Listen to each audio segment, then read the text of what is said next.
sacrifice, charity, or penance without faith in the supreme Lord Krishna is impermanent, is called the sun, and is useless both in this life and in the next.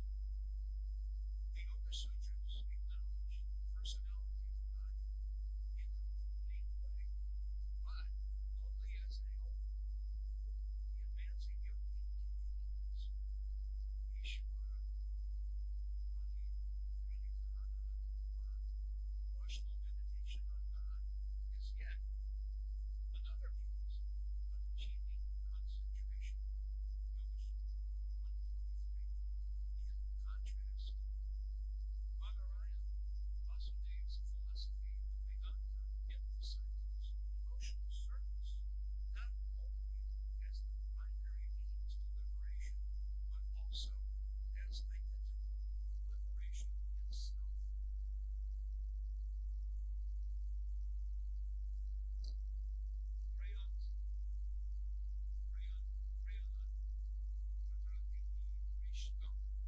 Worship of the Lord continues up to the point of liberation, and indeed goes on in the liberated state also, as the Vedas reveal. Canto 4.1-4. Gautam Rishi, in his Nyaya Sutras, proposes that one can attain liberation by negating both illusion and unhappiness.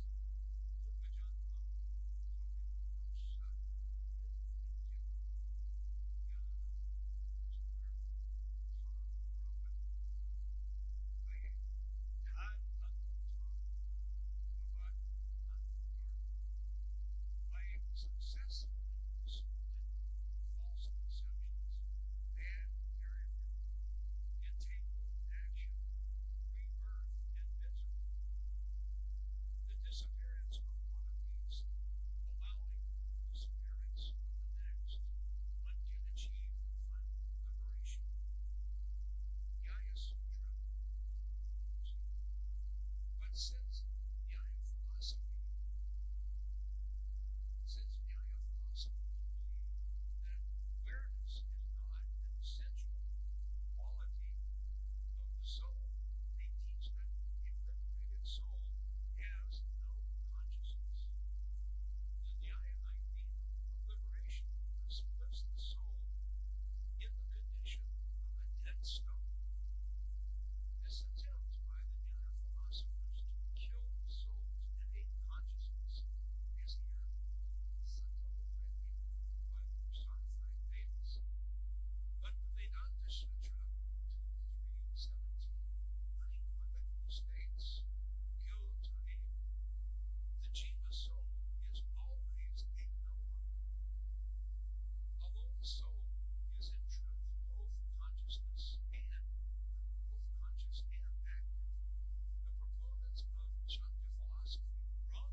presents material work and its results as the whole of reality, Jivananda. Here and later, opponents of karma, Mimamsa's philosophy, teach that material existence is endless, that there is no liberation. For them, the cycle of karma is perpetual, and the best one can aim for is higher birth among the demigods. Therefore, they say, the whole purpose of the Vedas is to engage human beings in rituals for creating good karma, and consequently, the nature of the mature soul's prime responsibility is to ascertain the exact meaning of the Veda's sacrificial injunctions and to execute them.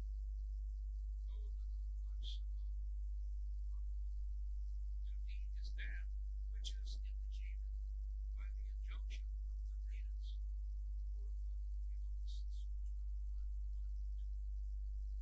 In the Vedanta Sutra, however, especially in the 4th chapter, which deals with life's ultimate goal, elaborately describes the soul's potential for achieving liberation from birth and death, while it subordinates ritual sacrifice to the goal of helping one become qualified to receive spiritual knowledge, as stated there in Vedanta Sutra 4.16.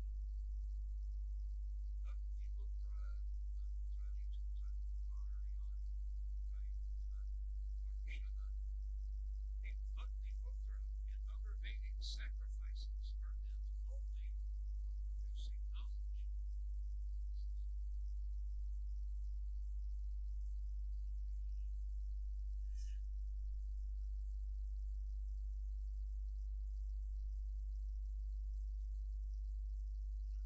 And as statements of the Vedas show, and the very last words of the Vedanta Sutra 4.4.22 proclaim unavritti samgad, the liberated soul never returns to this world as promised by the revealed scripture. Thus, fallacious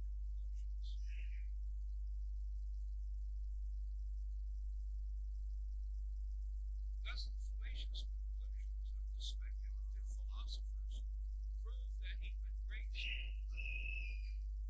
Take the child out, please. We're having class here.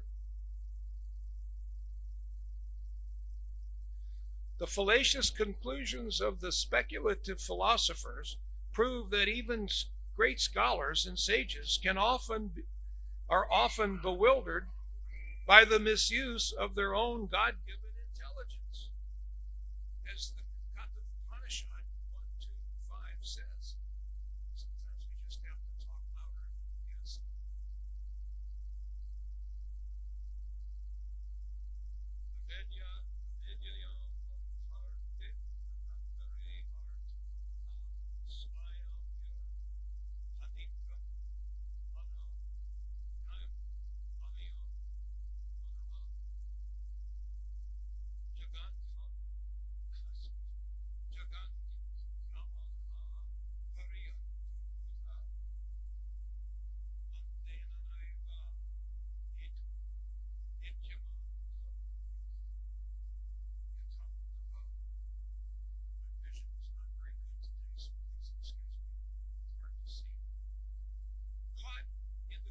Ignorance, self-proclaimed experts consider themselves learned authorities.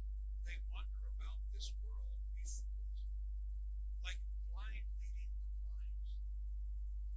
Of the 6 orthodox philosophies of Vedic tradition, Sankhya, Yoga, Nyaya, Vaisheshika, Mimamsa, and Vedanta, only the Vedanta of Bhattarayan Vyas is free of error, and even that only as properly explained by the bona fide Vaishnava acharyas.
Krishna, Hare Krishna, Krishna Krishna, Hare Hare, Hare Rama, Rama Rama, Hare Hare.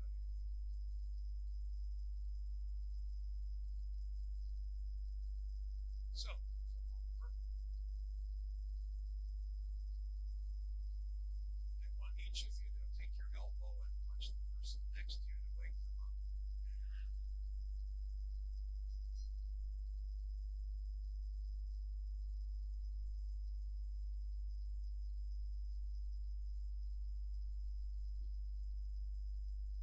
So this is an illustration. I'm going to read the verse again, but it's an illustration of the predicament that we find ourselves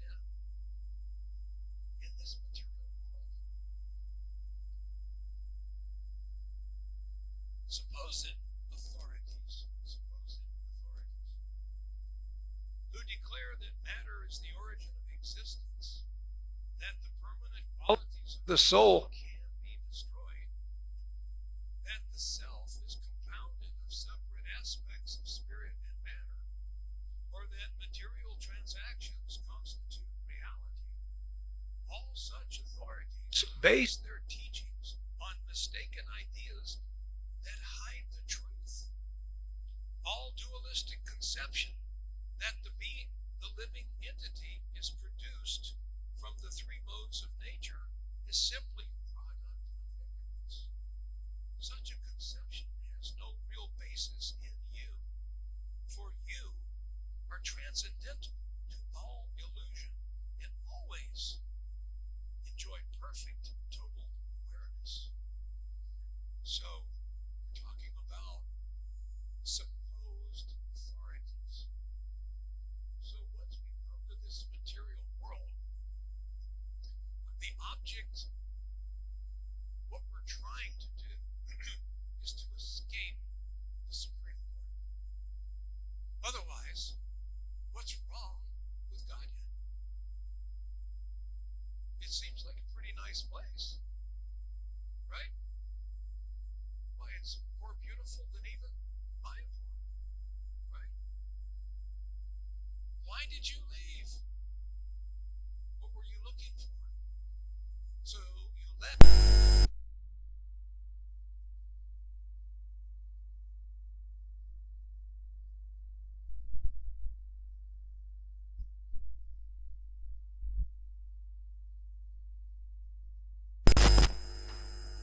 You were pushed. Your mind was pushing you with envy of the Lord. So meditate on that. This is why you left, because you were envious.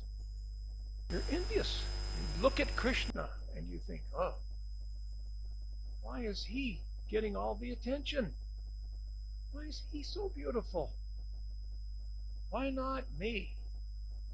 So that's the original problem that we develop. Why not me? So I obviously can't compete with Krishna in his home. So I'll go someplace else. So then we come to the material world to get away from Krishna. So Krishna is so kind that he doesn't chastise you.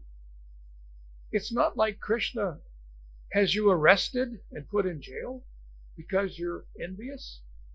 He has you put into envious prison, until you stay in the prison until you become envious, until you lose your envy. And then he lets you out and everything is fine. It's not like that. You want to get away from Krishna. I'm envious. I want him gone.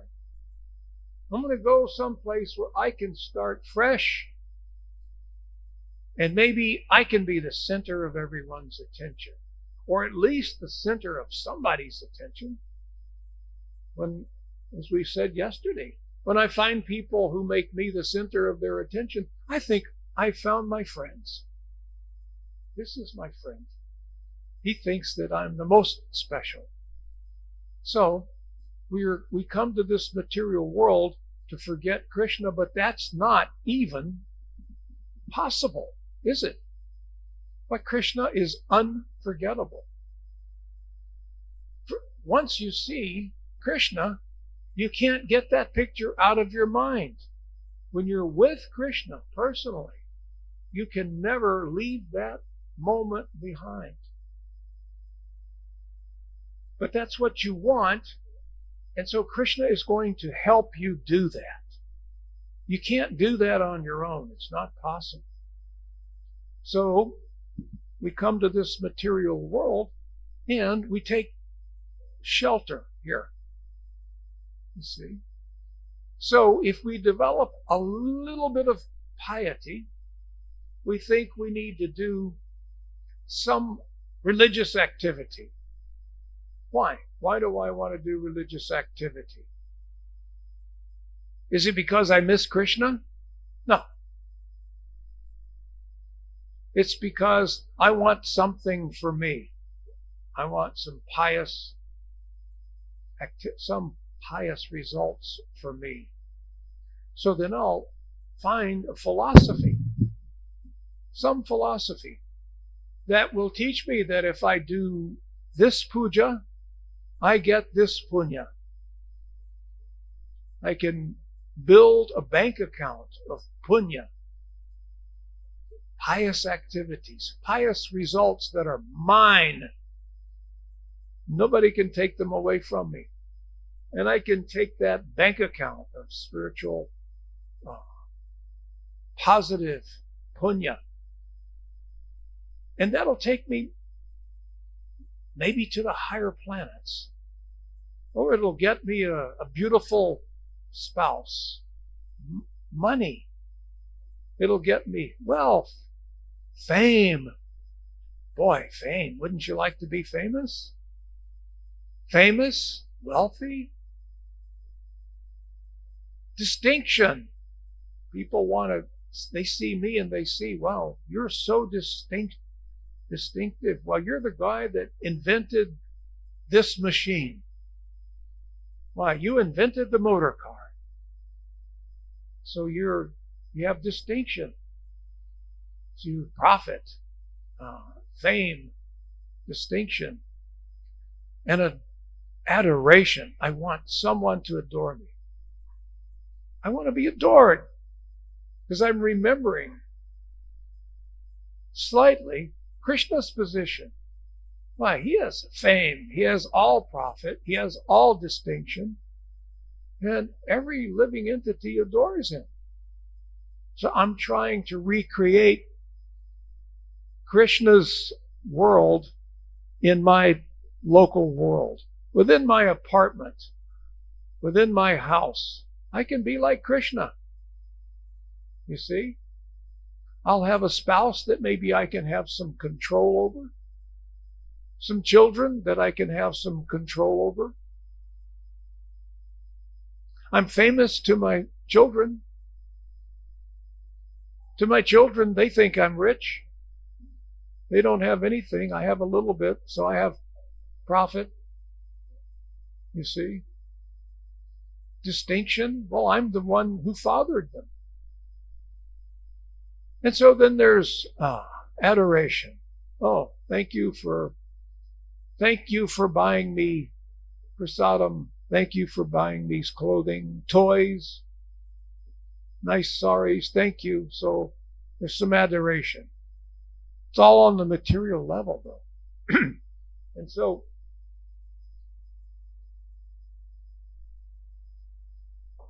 at some point we feel we need we have a need for some philosophy. And so Krishna is helping you to stay here away from him, even though that's not even possible. You need Krishna's help to do that. But he's helping you to stay here with the help of Maya. Maya takes you in her arm. Come, I will give you what you seek. And so here we are in this material world. And so now I feel a little pious. I need some philosophy. And so Maya helps you by giving you all these bogus philosophies. Well, you can feel very religious. You can tell people, I'm a religious man. And therefore you're proud of yourself, right? Although your philosophy might be bogus. You listen to, as the verse says, supposed authorities. You accept them as authorities. Maybe because they're telling you something you want to hear. Right? And you want to benefit.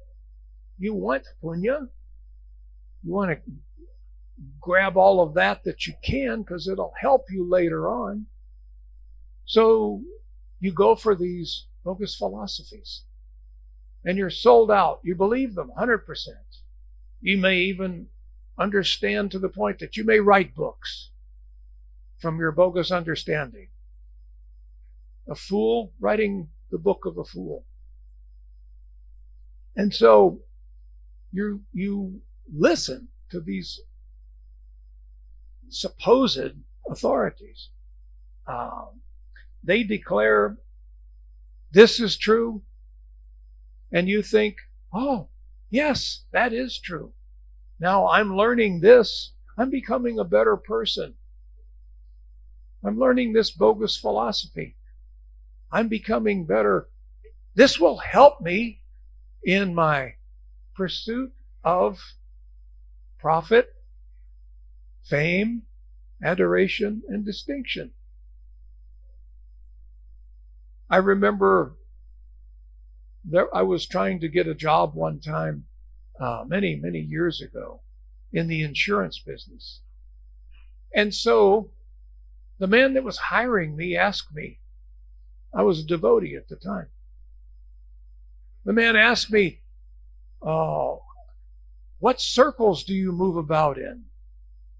What societal circle do you move around in? And I didn't answer right away because I'm thinking, I'm a Hare Krishna. I associate with the devotees. And he said, what church do you go to? And I'm thinking, well, I can't tell him.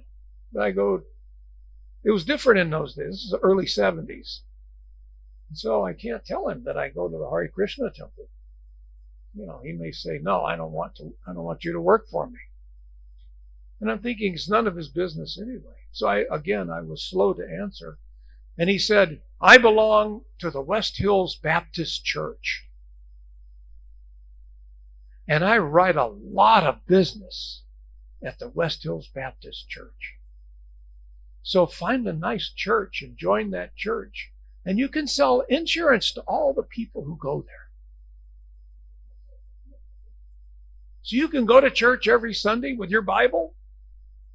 You can even get one of those fancy Bibles that has gold trim. Carry your Bible very proudly. Sit and listen to the sermon. Maybe give some donation. You'll make friends. They'll know you're a good person because you go to their church. And then you can sell them insurance. So join a big church with a lot of members. It'll make you wealthy. He didn't say anything about God. He talked about the Baptist church. Never mentioned God. He never mentioned religious practice. He never got into belief. None of that mattered. You just come here, show up every Sunday with your Bible, make friends, write insurance, and become wealthy. See? So, even for people who get some piety and they want to worship God, they believe in God, or they think that there probably is a God. Maybe they don't fully believe, but they do somewhat. They're distracted because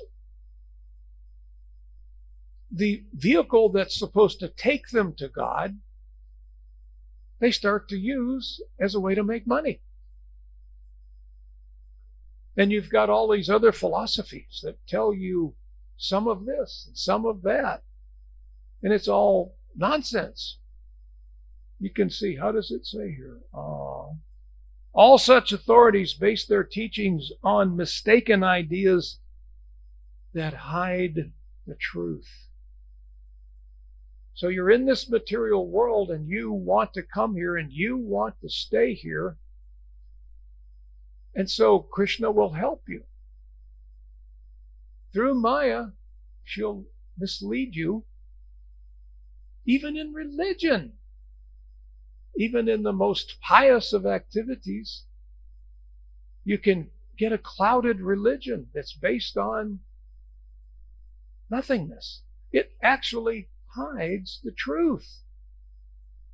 But that's okay, because you're not looking for the truth. You're looking for punya.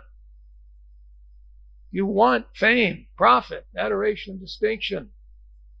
And yeah, God, I don't want to make God mad. So God will be happy if he sees me in church. But am I trying to get to God? Am I trying to go back home? Am I trying to refresh my lost, dormant relationship with the Supreme? No. I'm still trying to be the center of attention. My church. I'll have the biggest and prettiest Bible I can find. I want people to see that I'm here. You see, maybe if I'm religious enough and I praise the Lord enough, then I'll be the center of your attention, which is what I want anyway. I want to be the center of attention. I don't want to be with Krishna because Krishna is the center of attention. So we have all of these bogus philosophies, and they actually help us. They help us stay away from Krishna. So, and we carry, birth after birth, we carry this desire to be the center of attention. We carry this desire to be away from Krishna. Oh, we want God to be there, but we don't want him to be here. We want him to be there. Right? Because if he's here, that's a big problem. He'll attract all the attention from me. I want the attention. So I hear a philosophy where God is unmanifest, and I think, oh, this is my philosophy. That's what I want. I want to believe in God, but it's pretty good that he's unmanifest. I've had many people different Christians that I've got into philosophical discussions with. And they say, ultimately, would talk to them about Jesus. And then I say, now what about Jesus' Father, God? Tell me something about your understanding of God. Oh, what is to understand? Why, God is unmanifest. So, you're a Mayavadi. No, I'm a Christian. No, you're a Mayavadi. Why, I don't even know how to spell Mayavadi. Trust me, you're one. There is no manifest God. He can't do anything except maybe cause me ill. He can cause me problems if I commit sins. But if I just believe in Him and His Son and go to church, then I'll go to heaven. Oh, you want to go to heaven? Oh, yeah. Well, when you get to heaven, what are you and God going to do? What? Oh, so you're not planning on seeing God when you get to His abode, when you get back to His kingdom. So you're not going to go look up God right away as soon as you get back to heaven? You're not? Well, no, He's there. I'll see Him in church. Maybe God goes to church every Sunday. I'll see Him. He'll be like on the other side of the room, and I'll be like, hey, God, I'm here. Bad boys are out playing golf, but I'm here. And now that's it. That's it. That's all the God that I want. That's it. You stay there. I'm going to go to my mansion with my transcendental family. All I've done is reassembled my material family here in your abode without you. You're somewhere here, but it doesn't matter. You're a busy guy. I know you're busy. I'd invite you over for lunch, but I know you're busy. So this is going on.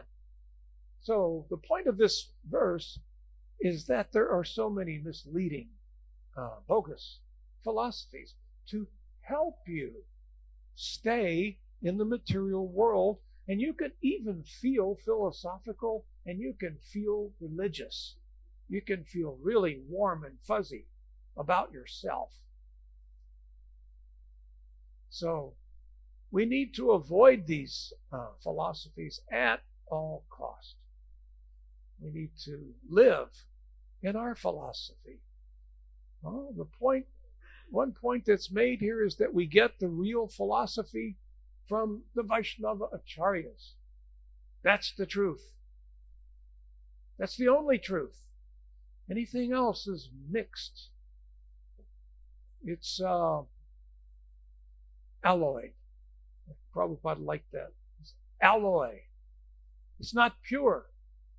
There's truth, but there's something else mixed in. What is mixed in with truth? Untruth. Right? So this is the nature of these philosophies. There may be some truth, but they're mixed in with untruth. Some of these philosophies are almost purely untruth. So it was a long verse. I'm going to pause and see, are there any questions? Comments? Yes, Prabhu.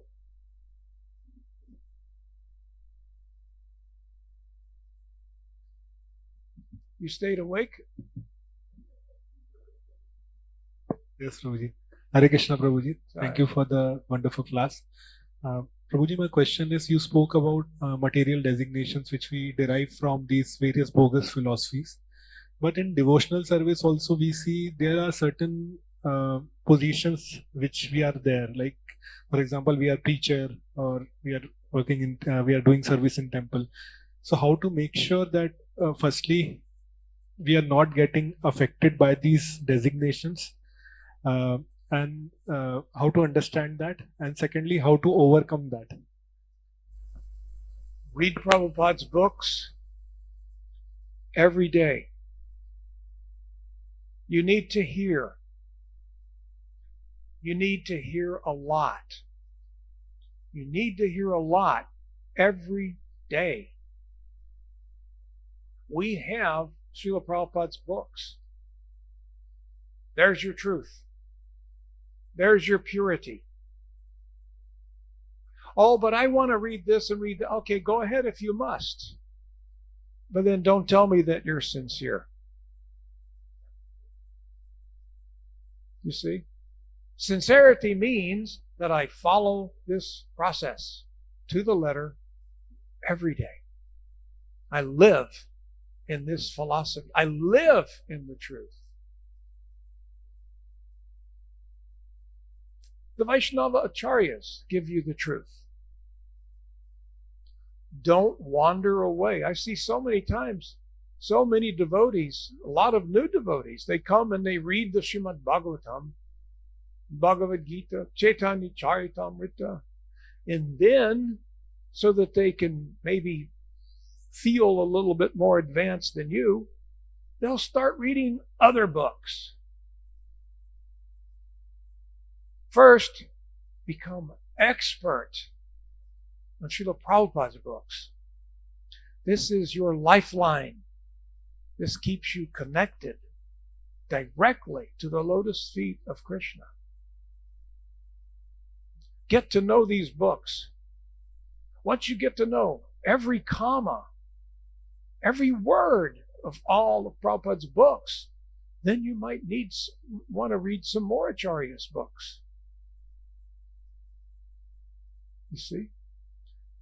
But stick to the program. Don't let your ego attract you to trying to know something that he doesn't know. You ever notice that? People are like that. You get into a crowd of people, I'd like to show you that I know something you don't know. So I want to start quoting some philosopher or something like that. Whereas the devotees, they may not know hardly anything. All they know is Prabhupada's books. And they're secure.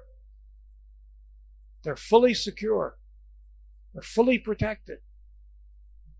Let us become ignorant of everything else except Srila Prabhupada's books. Know nothing outside of it. If you want to go back to Godhead,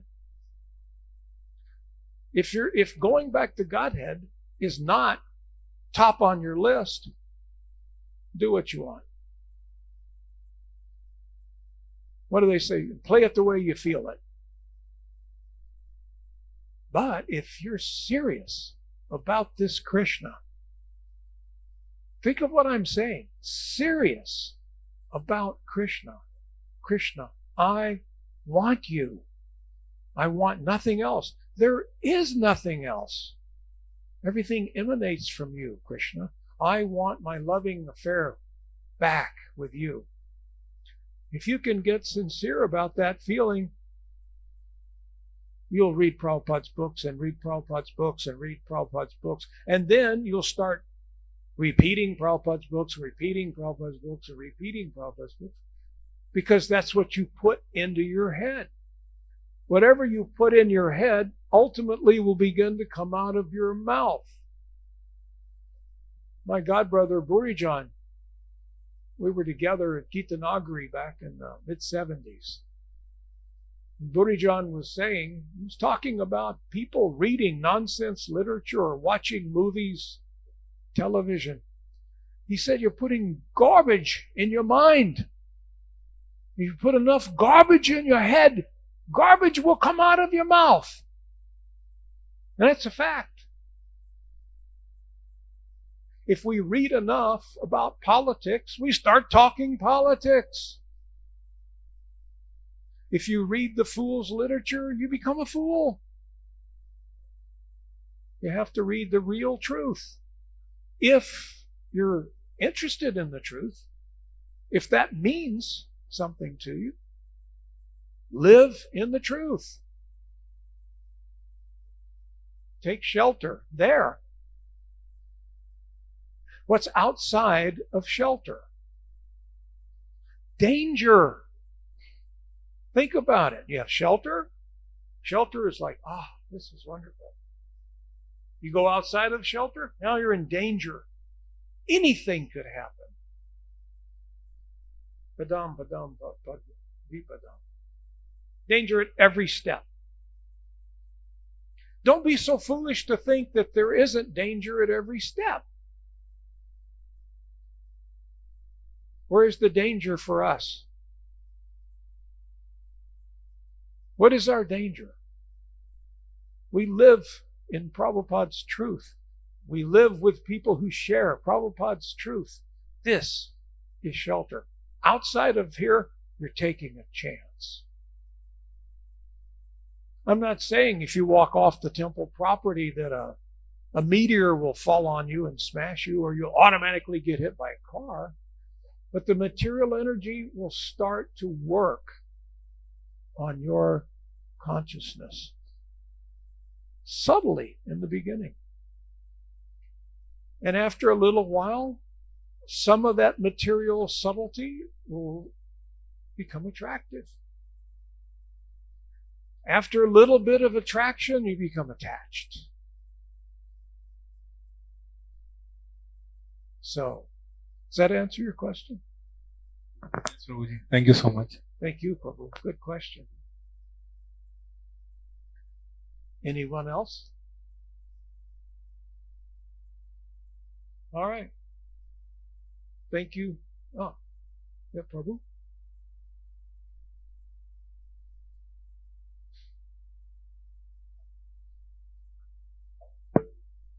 Hare Krishna Prabhuji. In one of the philosophies which we are reading in the purport, it says that the jiva, not the modes of nature, is the doer.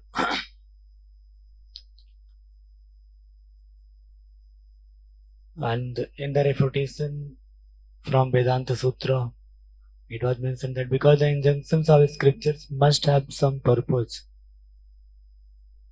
and that proves that jiva is the doer. But in Bhagavad Gita also we read modes of material nature are the doer, like prakriti kriyamanani gune karmani sarvasa. So why it is mentioned here is that jiva is the doer. Why? Say again. One of the philosophies says that jiva is not the doer, modes of material nature are the doer. Right. But in the refutation of that philosophy from Vedanta Sutra, it was mentioned that because the injunctions of the scriptures must have some purpose, like there are injunctions of going back to Godhead. If jiva is not the doer, then why these injunctions are there? So it shows that jiva is the doer, but in Bhagavad Gita it says prakriti kriyamanani gune karmana sarvasa, which means that modes of material nature are the doer. Right. The modes are active. But you are the one who decides. So that's your doing. You make a decision. You have free will. Many times, a lot of the time, we don't know when we slip into the modes. And the modes control us. Like when I'm in the mode of passion, I may become angry very quickly. Because I'm in this intense desire. But I have the ability to decide to get out of the mode of passion and go back to the mode of goodness. I had the free will to stay in the mode of goodness and not go into the mode of passion. What's forcing me to go into passion or ignorance, or it's my desire. I'm driven by my desire. That makes me the doer. Basically, you're desiring. And then things are happening because of your desire. Your desire sets the stage for your mindset. You know? If your desire is to serve Krishna and his devotees, that puts you in the mode of pure goodness. And then you may become a little in the mode of goodness. Mode of goodness is good, but that's dangerous territory, because from the mode of goodness, you can easily fall into the mode of passion. Mode of passion easily get into ignorance. But we have the choice. We can stay. That's our doing. We stay in the mode of pure goodness. Servant of Krishna. Servant of das. When we stay in that consciousness, we're in the mode of pure goodness. We're not affected by the modes. We are out of the modes. Some people think, well, if I'm in the mode of goodness, that's okay. It's still a material mode. There's only one transcendental mode, and that is the mode of pure goodness. So that is our doing as the jiva. It's like man proposes, God disposes. We think, I want this. Here you go. I want that. Here you go. This Krishna consciousness is, when we stay in the mode of pure goodness, we've purified our desires. I just want to serve Krishna, Krishna's devotees. My mission in life is not mine. My mission in life is to serve the devotees. My mission in life is given me by my guru. Guru gives you. Here is your mission. Otherwise, my mission is to enjoy the material energy to its fullest extent. If it's left up to me, so I have to submit. That's a big do. That's my biggest thing I can do. I surrender. That's my doing. That's what I have the potency to do. I have the potency to control my desires, polish my desires, perfect my desires. Does that make any sense? Thank you. Good question. Yeah.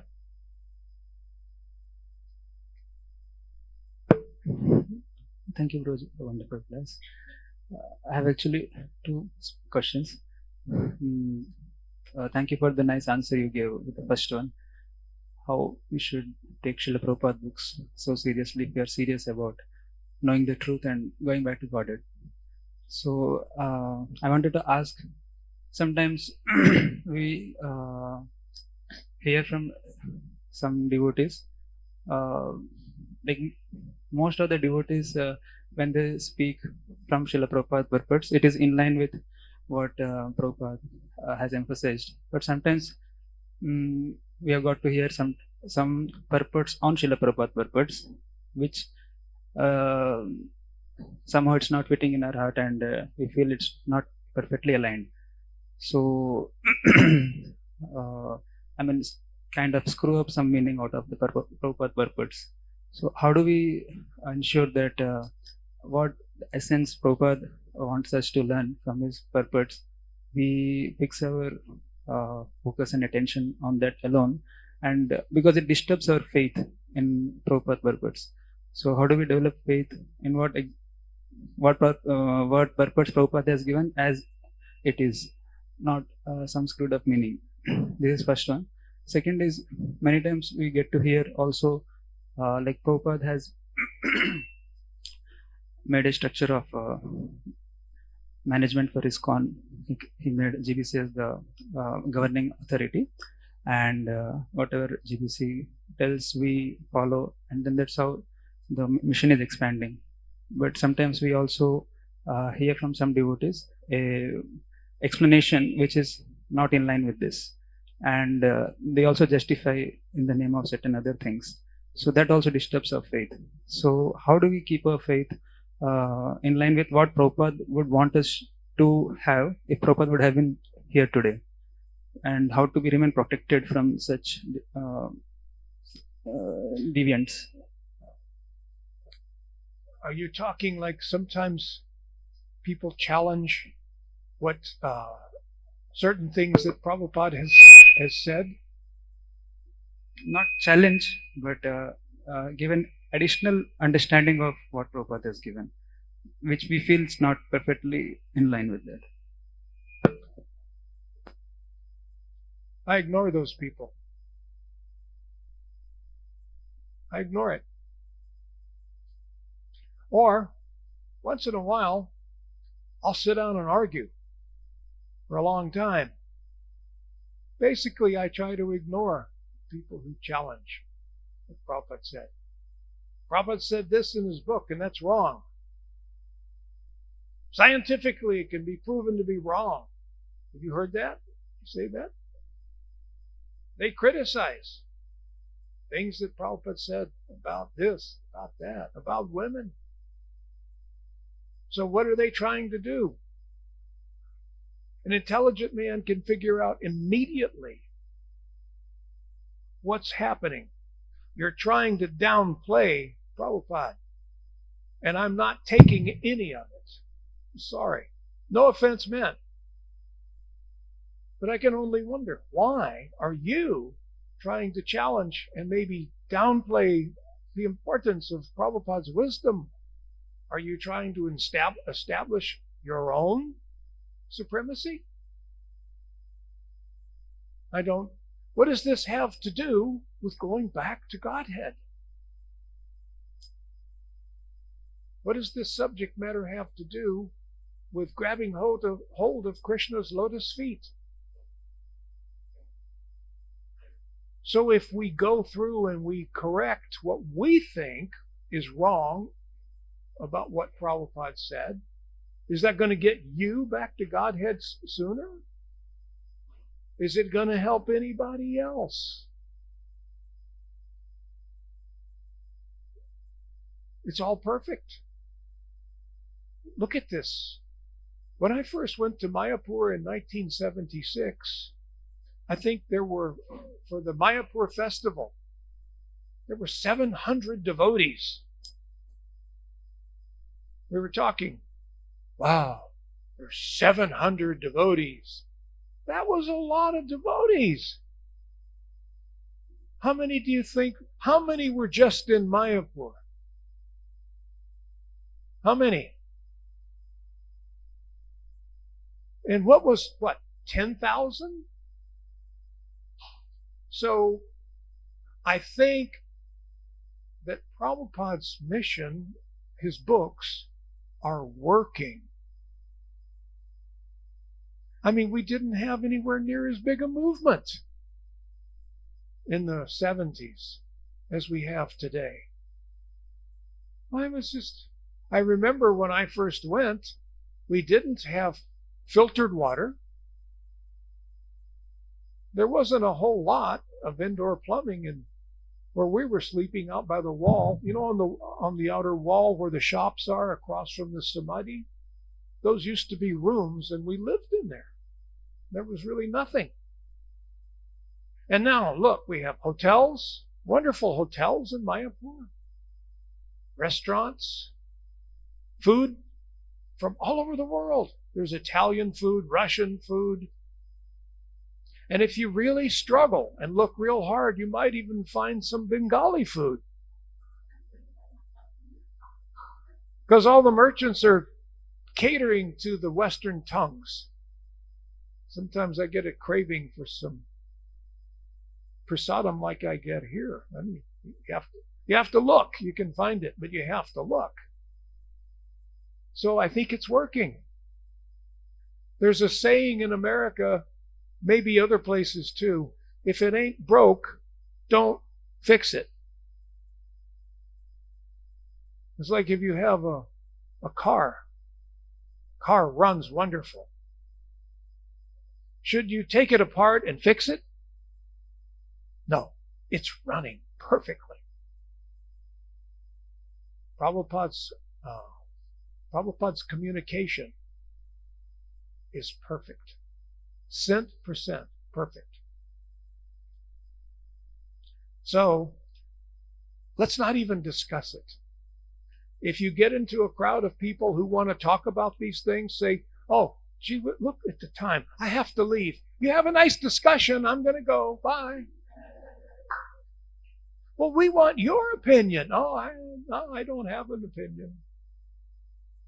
Just look at them in the eye and honestly say, I don't have your level of intelligence. I'm not intelligent to discuss this with you on your level. Please forgive me. You can't punish me because I'm stupid. Maybe blame my mother. It's when I'm stupid. I don't know. All I know is when I'm reading Prabhupada's books. You are the genius. You can see between the lines.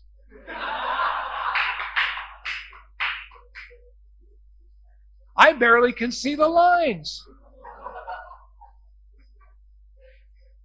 So I humbly beg, please forgive me. I am just too stupid to talk on your level.